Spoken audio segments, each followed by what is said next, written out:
Sing out loud, sing out strong, sing of good things, not bad.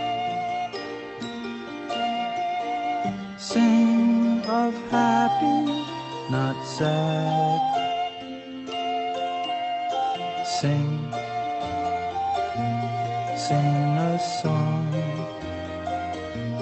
Sing it sweet to last your whole life on. Don't worry that it's not good enough for anyone else to hear. Sing, sing a song. Good morning. Welcome to the home of Calgary Unitarians. Whoever you are, whomever you love, wherever you are in your journey of faith or search for meaning, welcome. If you are visiting for the first time, or the first time in a long time, know that we are grateful to have you with us. We come together in beloved community to grow in wisdom, welcome and deepen relationships, and act for a just and sustainable world. My name is Jane Evern, and I have the privilege of serving on your board of trustees. Please join us after the service for a virtual coffee hour when we will meet in small breakout rooms and get a chance to socialize.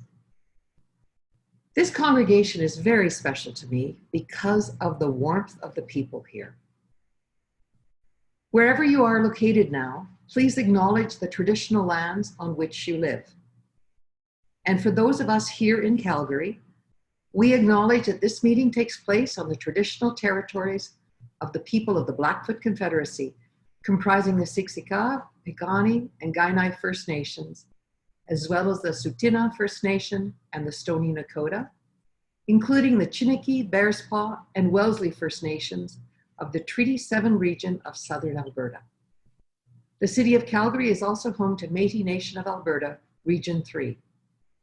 We acknowledge that we are all treaty people. I also want to add today, on behalf of the board and the congregation, to congratulate and thank Deborah for her 10 years here. We were very pleased to offer her this week a big bouquet of flowers, and these are the flowers that you see in the chalice picture. And these flowers are both in celebration of her birthday last week and in gratitude for her very caring and generous 10 years with us. The inspiration for this service started at our Wednesday evening social hour about a month and a half ago, when I was talking about some of the methods the Italians had used during the Renaissance to combat the plague.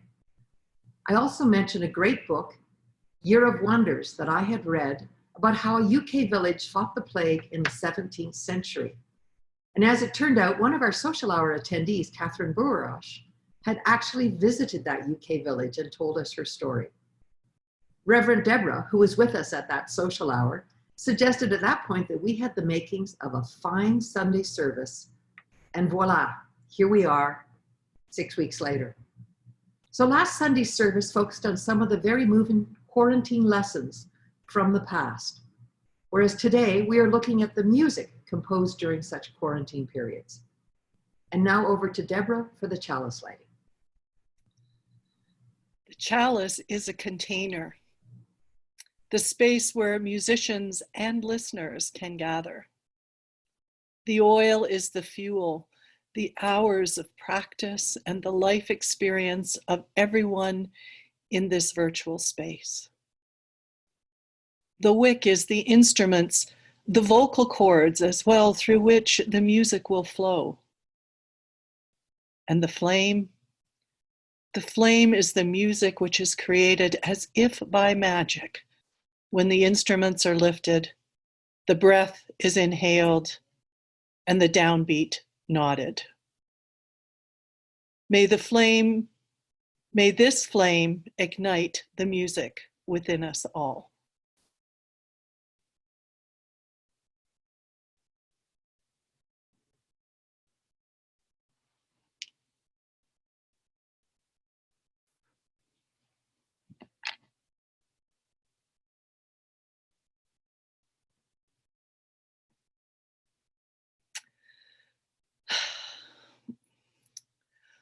While some restrictions are lifting, it does seem that we will be settling into this way of meeting for the next while. So I am choosing to seek for possibilities and opportunities that a virtual worship space can offer. A very significant one will happen next Sunday when we will gather and then have coffee with Unitarians and Unitarian Universalists across this country, for it would have been the Sunday service at the Canadian Unitarian Council annual meeting in Halifax. For today, I wish to wish us all Happy Mother's Day, for it is the relationship with our mothers, whether it was cherished or fraught, that we all have in common. We all had a mother. Embracing the essence of mothering beyond our actual birth mothers to include any person of any gender who may have offered that nurturing, that loving energy to you. Hopefully brings to mind and fond memories those who offered that to you, and perhaps reminds you as well of how you offer it to children. Mother's Day reminds me too of the history of the day that includes mothers uniting for peace, and further back a day for serfs to have the day off, sometimes only once a year, for them to be off to visit their mums. I'm especially holding gently the moms today who, in these times, have become full-time teachers and entertainers as well. And there is gratitude for so many musicians who have offered support and inspiration for them and all of us during these times of isolation. Musicians who invite us to sing or listen and find comfort. Musicians like our very own director of music, Jane Perry. Good morning, friends. It's good to be together with you again in this virtual space. Singing together during a time of social quarantine is pretty different from singing together when we can all gather on a Sunday morning for church. On a Sunday morning at church, we can hear each other, you can feel the vibrations ricocheting off the walls and through your own body, and it tends to be an uplifting sort of experience. Well, here we are in virtual space, and though you cannot hear each other as you sing, you can hear me, so come sing a song with me. The lyrics for our first hymn will be up on your screen shortly.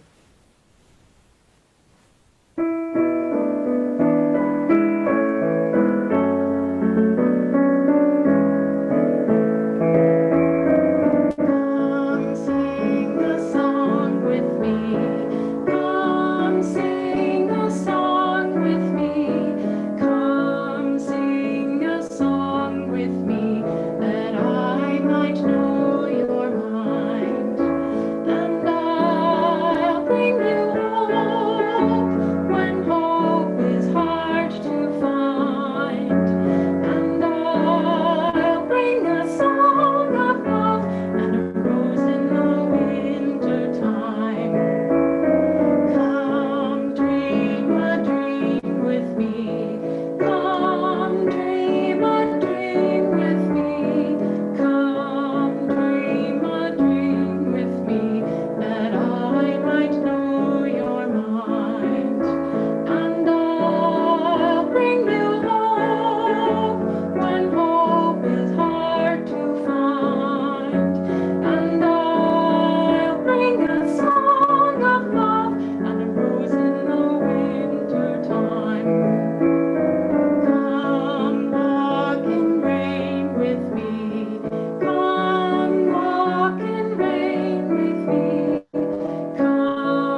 lovely, Jane.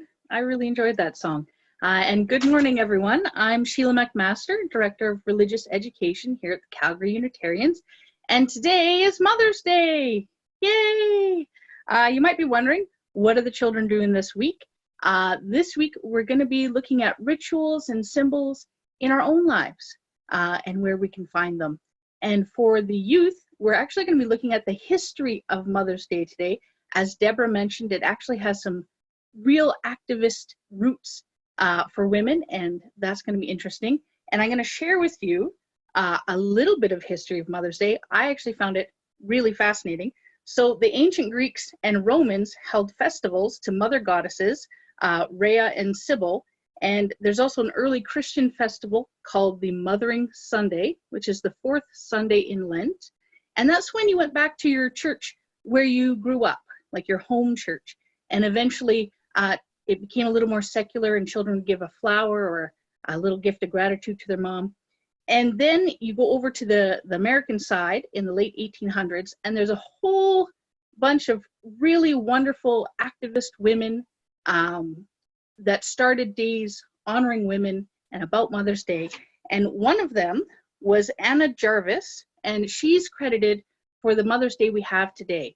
So in 1905, sadly, her mom passed away, and she wanted to have a day where we recognize the sacrifices mothers made for their children.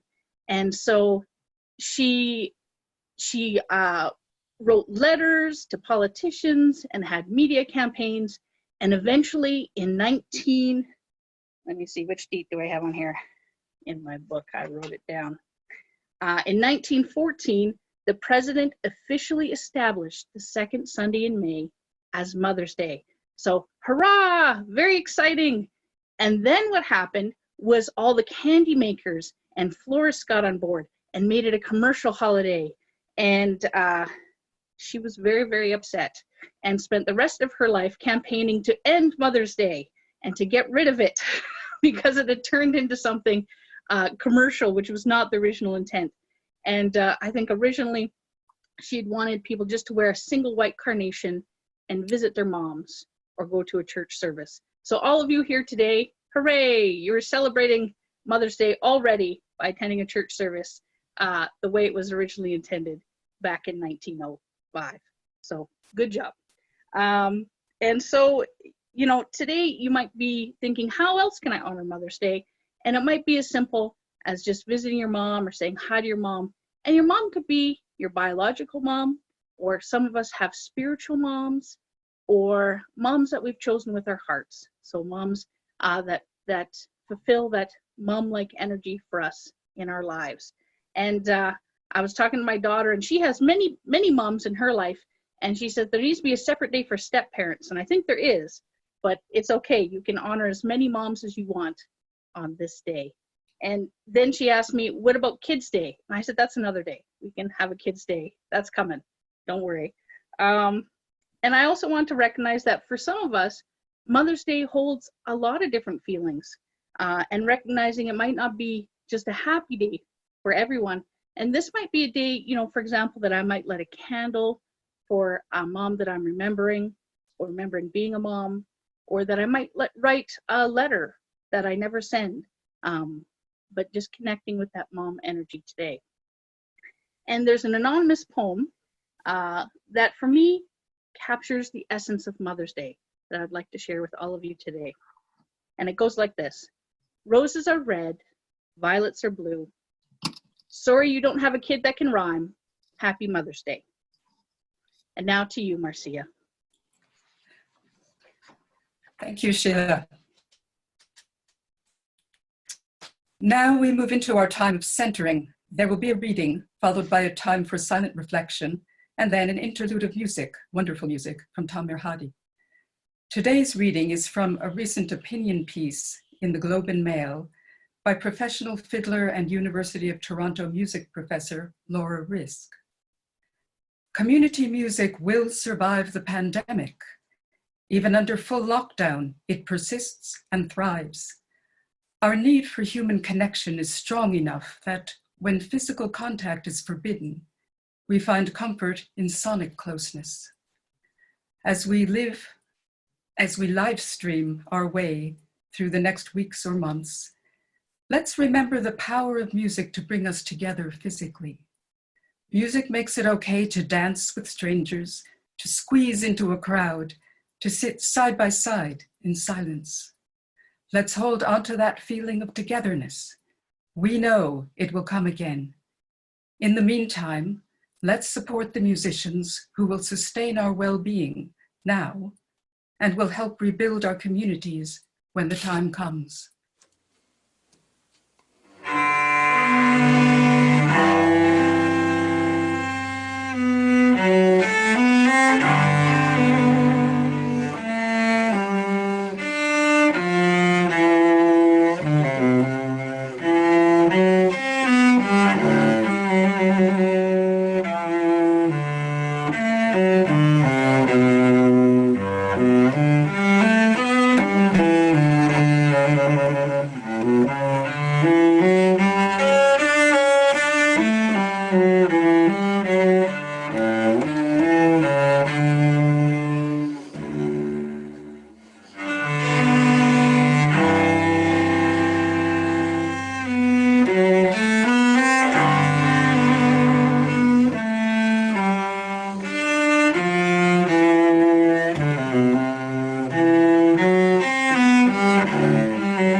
Thank you, Tom.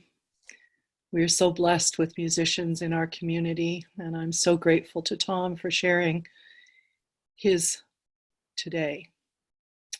When we gather, when we do it in person and virtually, we take time to acknowledge joys and concerns that we all share and that we as individuals also have in our own lives. We light 3 candles in recognition of these. And the first one we light is a global candle. And today I light it for Mother's Day. For having a mother is an experience that we all have, as we have this experience globally as well, of being separate and yet together. So our global candle for mothers, mothering, and Mother's Day.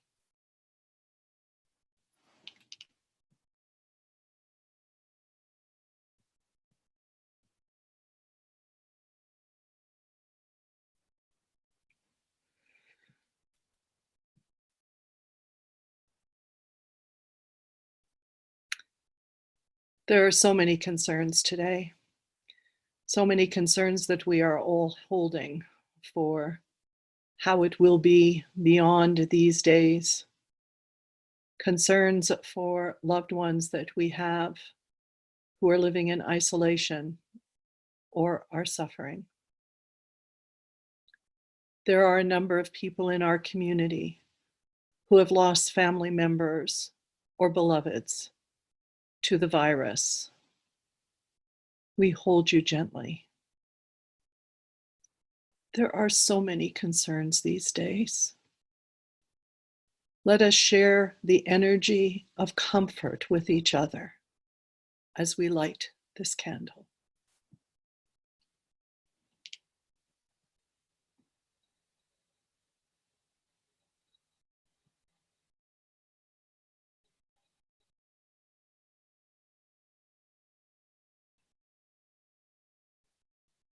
And there are joys in our community as well, joys in our own lives.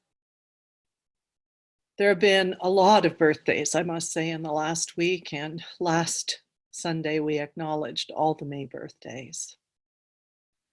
We have the joy of so many people joining us from far and wide, and we are so grateful to have you with us.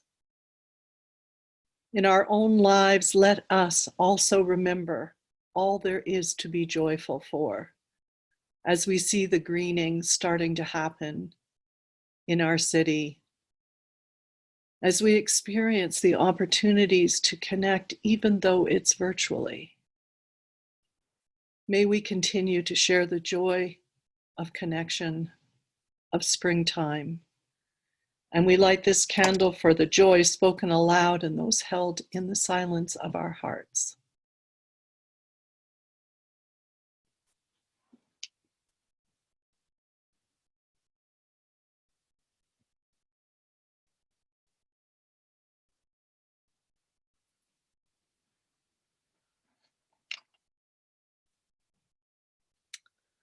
One of the joys that I have been experiencing with this new way of doing our services has been the opportunity for congregational members and friends to offer us some insight about them personally.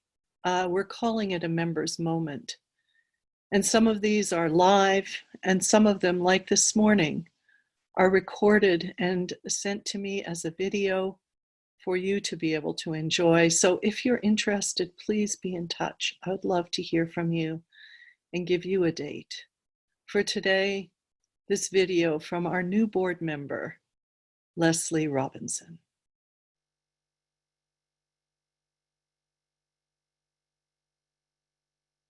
Hello, my lovely UUs. This is Leslie Robinson. And it's just really my pleasure and my honor to be talking with you today. When I arrived in Calgary 9 years ago, I was at a very big change in my life, and I didn't know that I was. And it was through the loving kindness, generosity of my friend Deborah that brought me to the Unitarian Church. For years, I had really stayed away from organizations. I had given so much for so many years, and I was absolutely depleted. And so I was very reluctant to become part of an organization. And in fact, for the 10 years before I got here, had really stayed away. And so little bit by little bit, as I would come into the congregation, and every time we would sing, and every time I heard people say my name. And when you don't know anybody in a town, then to actually hear your name and have people make eye contact with you is really quite remarkable. The changes in my life continued happening to the point that my career as I knew it was really radically changing or even ending, and I wasn't quite ready for it to end. I was still looking for solutions to it. And I must say that so many times when I came, especially, well, all the way through, I can't say especially in those early days, but all the way through, just the eye contact with people, knowing that there was something more than just me trying to figure out my own life. And I would frequently in those times, I would frequently spend most of the service in tears. I didn't want you to see them, but they were tears. And I was lonely and I was confused. And I needed you. And you were there. And so bit by bit, we're getting to know each other. Most recently, I got to facilitate a couple of the town halls, and I can't tell you what an enormous healing that was for me to be welcomed by you and to get to do what I consider to be really important work. And then now as a member of the Right Relations team with Deborah and Mary Anna Louise, just, I know how important those agreements are, that covenant is. And for me, it's foundational in an organization. And I got to be part of that. I continue to get to be part of that. And then through that, you know, I was approached to come on the board, and I was like, oh, and I had lots of good reasons not to. And then just quietly, and this seems to me to be a you trait, but just quietly, bit by bit, it started to come in until one day I just knew that it was time for me to give back. And so I love you, and I am so grateful for you. And now I get to serve with you as we move forward into whatever this next iteration of Calgary Unitarians is.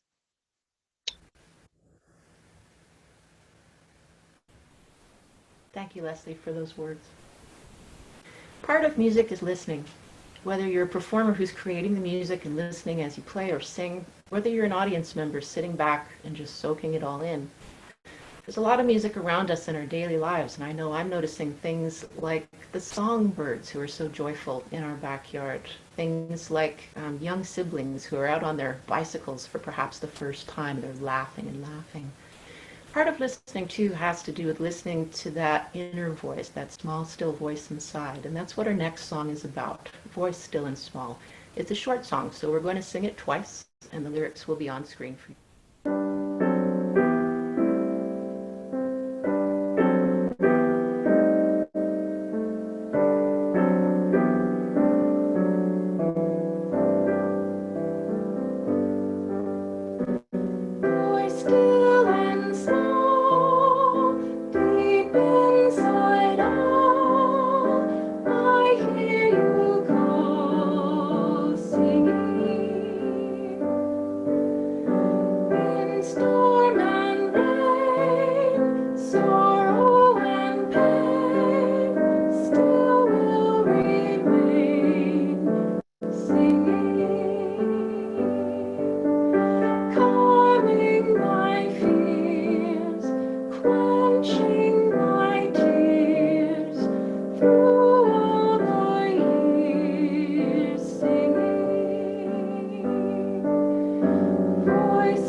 In today's pandemic, the magic of technology gives great opportunities to use music as a way of coping with changed circumstances and celebrating our common human experience. So many broadcasts, podcasts, and virtual concerts reminding us of our shared humanity. We refer to the Black Plague as a point of comparison. At least we're better off than people of that time. We are. Medical research, Antibiotics and modern hygiene ensure it. But COVID-19 isn't playing by the rules. It's time to have a look at how our ancestors coped and survived emotionally. The practice of using music to get through difficult times has tremendous historical precedent. Plagues caused by the bacterium Yersinia pestis occurred in sporadic local waves throughout Europe from the 14th to 17th centuries, with gaps anywhere from 10 to 120 years between outbreaks. Literature of the time shows that music was considered crucial for keeping people from despair. Along with masses for the dead and processions of chanting penitents, there were sprightly dances and folk songs described in stories, but unfortunately not preserved in notation or memory. An exception is Ring Around the Rosie, still sung by children, unaware of the original meaning of All Fall Down. I imagine flutes and drums, bagpipes, fiddles, and frenzies of dancing to keep fear at bay. We know very little about the content of such songs and dances, but there are fragments of information that give glimpses of the customs involved. Let's focus first on the earliest outbreak of the bubonic plague in Europe in 1348, when it arrived on ships infested with rats, infested with fleas, infected by plague bacteria. There's evidence for the sound and music of funerals. They were commonly announced by town criers, often with the accompaniment of trumpeters or drummers. The status of the deceased and their families made a difference in how much sound and ceremony were present. Professional singers and players were employed by well-off families to provide a sonic foundation for shared grief, as well as promise of the afterlife, when the singing of angels would soothe all souls. The pealing of bells also announced the passing of church parishioners who, since most Europeans were Catholic at the time, made up the vast majority of residents. These sonic commemorations sometimes went quiet, though. A lack of people who could perform or ring bells may have been a factor, but a more evident one was the need to provide rest for the sick and their exhausted caretakers. Some Italian communities banned both public announcements and bells during the peak of the plague because there were so many funerals.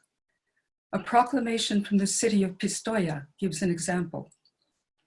So that the sound of bells does not trouble or frighten the sick, the keepers of the bell tower of the cathedral church shall not allow any of the bells to be rung during funerals, and no one else shall dare or presume to ring any of the bells on such occasions.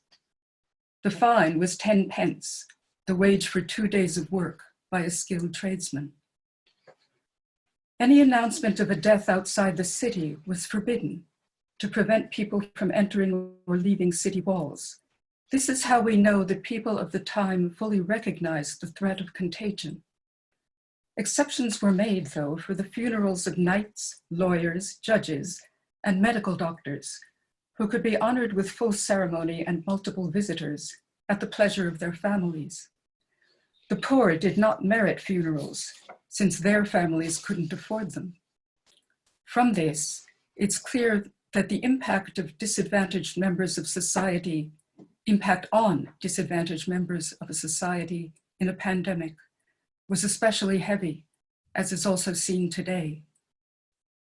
The music most often heard during plagues was the chanting of penitential psalms in Latin. These were admissions of sin, statements of repentance, and desires for salvation with simple melodies. Instructions from an English bishop in 1348 specified the chanting of 22 specific psalms by monks every Wednesday and Sunday, with public processions through the marketplace each Friday, joined by non-monastic clergy and city officials to protect the community from pestilence. In the absence of medical remedies, what comforted people was their faith, in combination with herbal potions to strengthen the immune system. Today, the bubonic plague is no longer a threat because antibiotics destroy bacteria, They don't work on viruses, though. So our state of anxious caution and social disruption puts us in a position to understand the people of 1348, experiencing a novel illness with no known treatment. Some 300 years later, plague was still present in occasional outbreaks. In England, one way of dealing with it was the writing of popular ballads with folksy melodies and words regarded by the Protestant clergymen who wrote about the phenomenon as filthy. Like the plague, these songs were considered contagious, running through eager crowds by means of lyric sheets posted around neighborhoods. Their music was familiar because they parodied songs already well known, most of which were tavern songs. Municipal cleanliness, which included attempts to drive out the homeless and poor, were seen as a remedy for the moral contagion represented by these songs. It was associated with cities, and London was the usual target of accusations, because England was in the midst of doctrinal battles between Anglicans, Catholics, and various outbreak Protestant groups. Each accused others of being diseases on the body politic, infecting the populace with lascivious lewdness. I was hoping to get an example, but they're not easy to find. That may be on the list of future research projects. What the English examples show us is that disease can be politicized. Loss of livelihood as well as life, famines resulting from the lack of workers to plant and harvest crops, the decline of service industries, all were common in periods of plague. If singing to keep our spirits up and sharing parodies on social media can help us get through this pandemic, let's keep it going. Our Renaissance counterparts will be cheering us on.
Hi, I'm Tom Mirhati, and I'm a regular at Calgary Unitarians. I'm a cellist, and I teach cello lessons. I played in the Calgary Philharmonic for 39 seasons, retiring from the orchestra a couple of years ago. My last freelance gig was March 10th, playing string quartets at Vehicles and Violins, the gala opening night of the auto show at the Stampede. The show closed early a couple of days later, and as far as I know, was not an infectious super spreader event, though it easily could have been. The following night, I played a rehearsal for a children's choral concert that was to take place a few days later, but didn't. We were lucky with that one too. There are a number of wedding gigs in my calendar for the summer, but they've gradually been getting canceled or postponed as the realities of planning, travel restrictions, and social distancing come into focus for the wedding parties. I have around a dozen cello students. Most normally come to my basement studio for their weekly lessons, where I am now. Mondays, I coach string ensembles for the Amici string program, or did until the pandemic.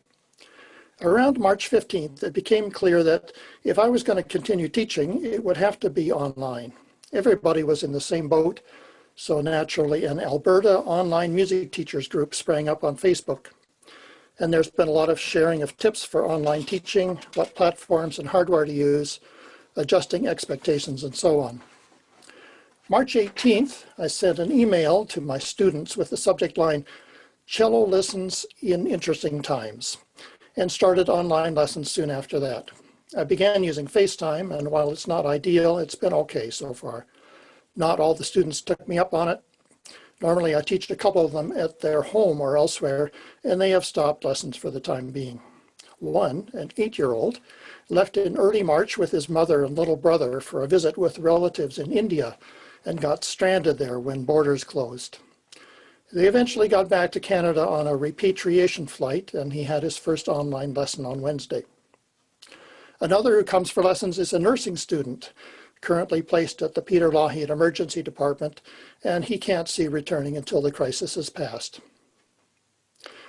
I teach the online lessons in my basement studio using an iPad. Normally, students, often with a parent and sibling in tow, enter at the back door and head directly downstairs. The back door faces the kitchen, so we have a curtain there for privacy from curious eyes. A few times when I've gone down to teach the online lessons, I've closed the curtain out of habit, even though no one was coming except on Wi-Fi. Every couple of weeks since the pandemic started, I've sent an email to all my students with some interesting links for listening. In one of those emails, I told them I was planning to learn a big solo piece for me to perform next season, and had my choice narrowed down to one of two pieces. I sent links to performances of the two pieces and asked them to say which one they preferred. Most picked the sonata by the Belgian violinist-composer Eugene Issai, so maybe you'll get to hear it next winter. It's coming together, slowly but surely. Many performances are being posted every day on social media by quarantined musicians wanting to be heard. The internet has, in a way, become a worldwide market square where musicians perform for free. It's a creative outlet, but for some, it's a way to keep their name or their organization's name current, so they won't be forgotten when everything returns to normal. Though that may take a while, and normal may be quite different from what it was in February. Most of the performances are solos, duos, or family projects, whatever is possible while maintaining social distance.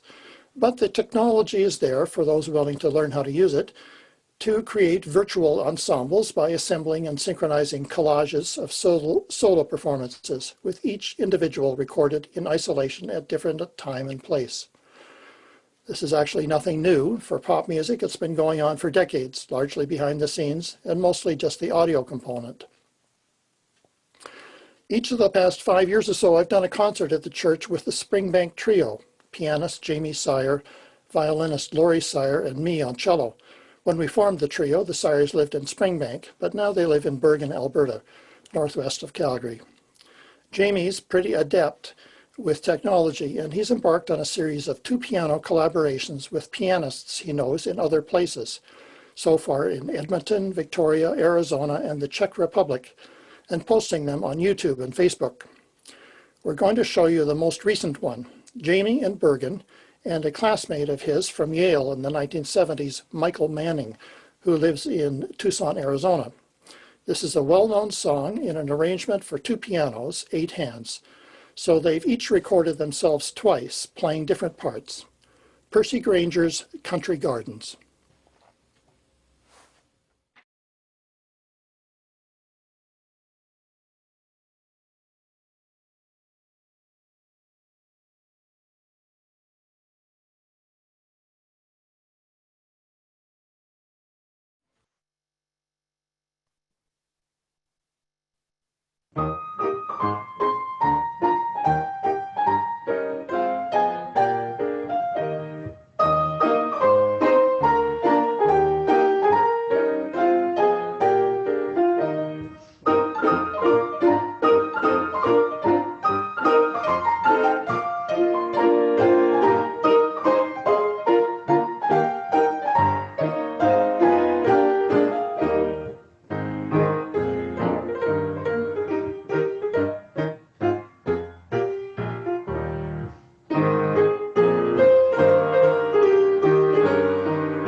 Well, that was fun.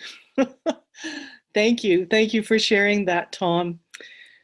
I am one who is not what I would consider a musician, and yet every day I make a point of listening to music created during these times. Many of them are found on Facebook or sent to me. Thanks especially to our director of music, Jane Perry. Some are amazing choral renditions of familiar melodies, the parodies. Some are incredibly creative rewrites of lyrics as well, for known tunes, for today's context. And some are little children belting out music, and I can't help but giggle when I hear them. It's just contagious.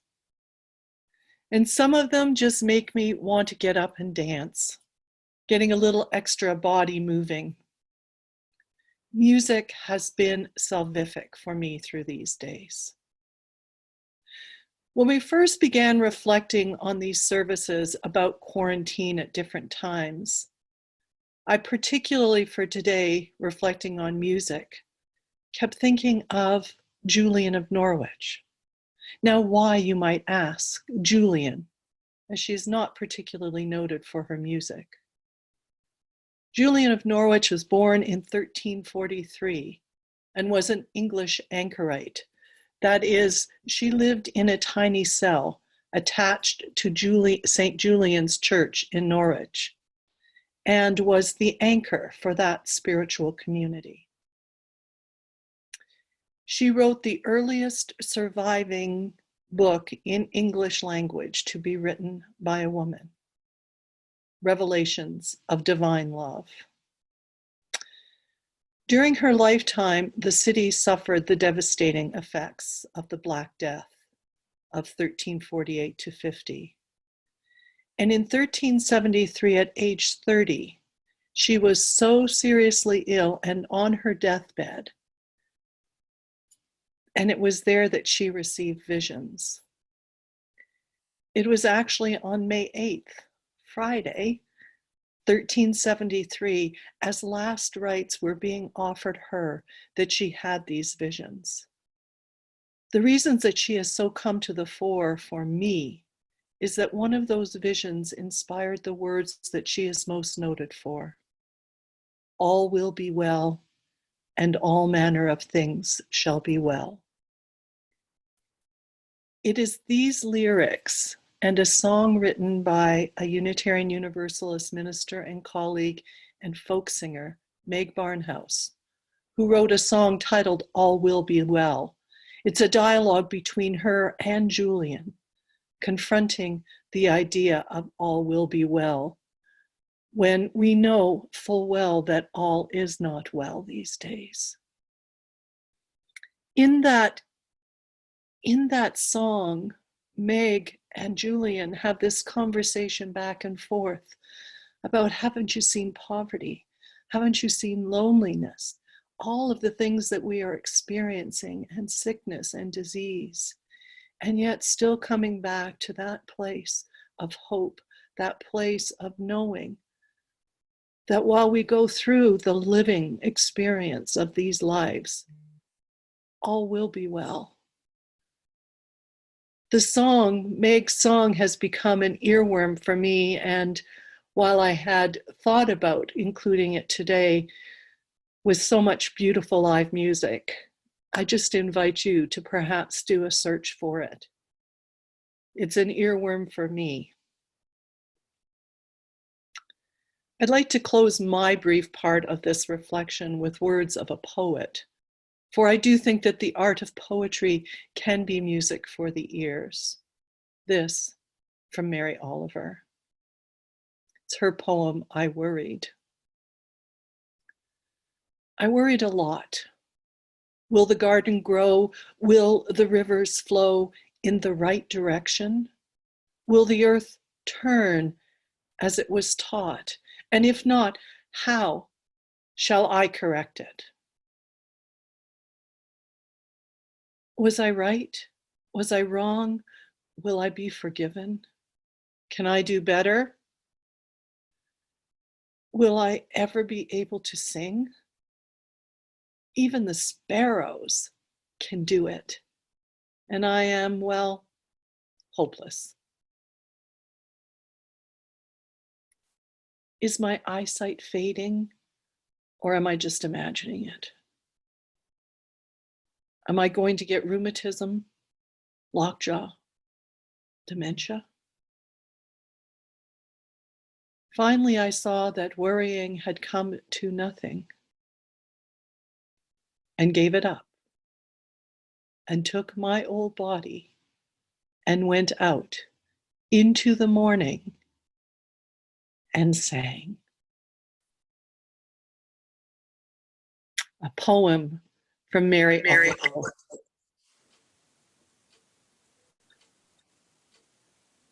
When we are gathered together in person, we take time for a tangible expression of gratitude for this community. We do this by passing the offering basket. Today, we begin this in our virtual services and offer you the opportunity to reflect on the value of this community in your lives, especially now. There are numerous ways to contribute, and we are working on more ways to make that even easier. Truth be told, though, it is also in part to provide another opportunity for sharing music. So as you reflect on the value of this community to you, consider what you might give and then do so. And please enjoy this music offering from Tom Merhati.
Now it's time to turn the energy of our singing outward in the name of social justice. Even though we cannot hear each other as we sing, we trust that the energy and intention will ever ripple outward. So sing out loud, sing out strong, and join in with me as we sing together, How Can I Keep From Singing? The lyrics will be up shortly on your screen.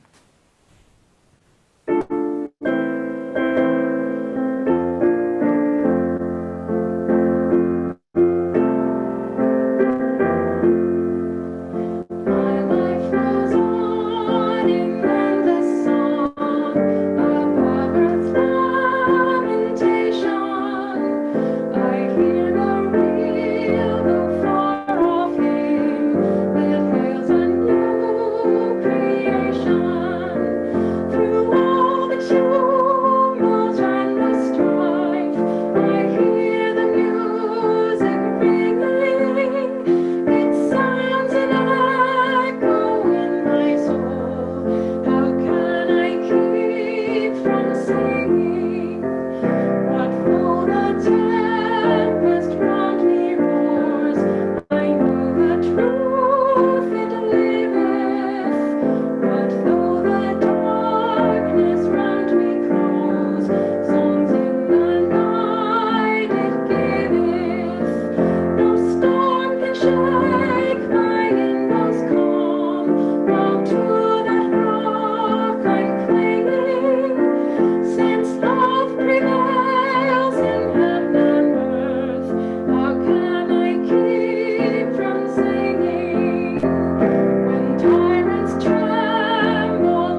to Reverend Deborah for our closing words.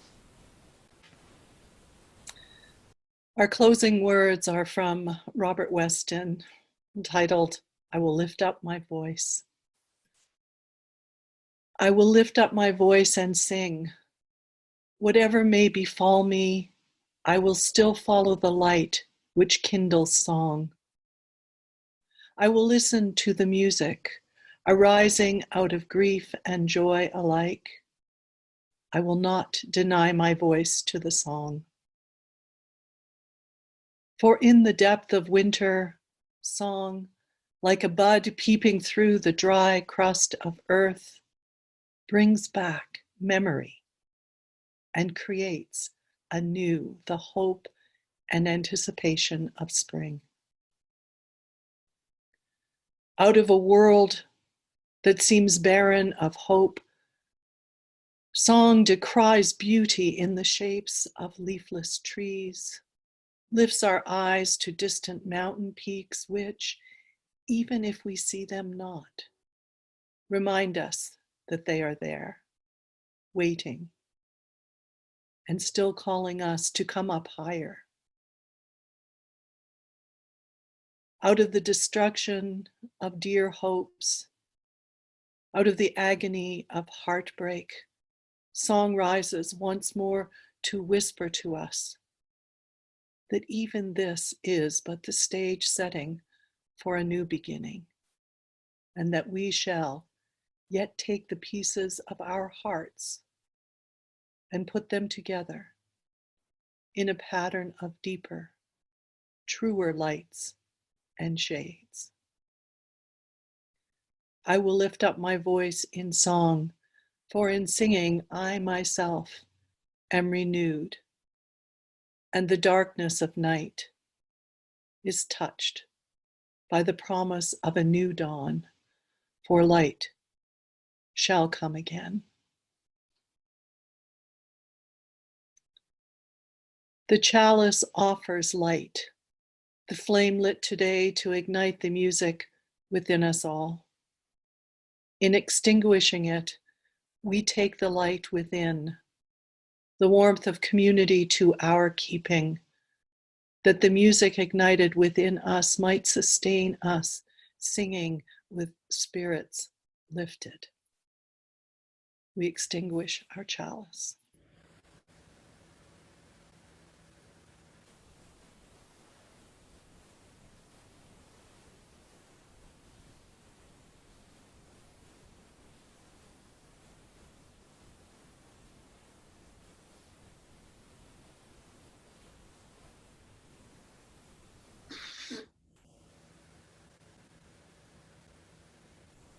And we join in our sung benediction. Jane Perry.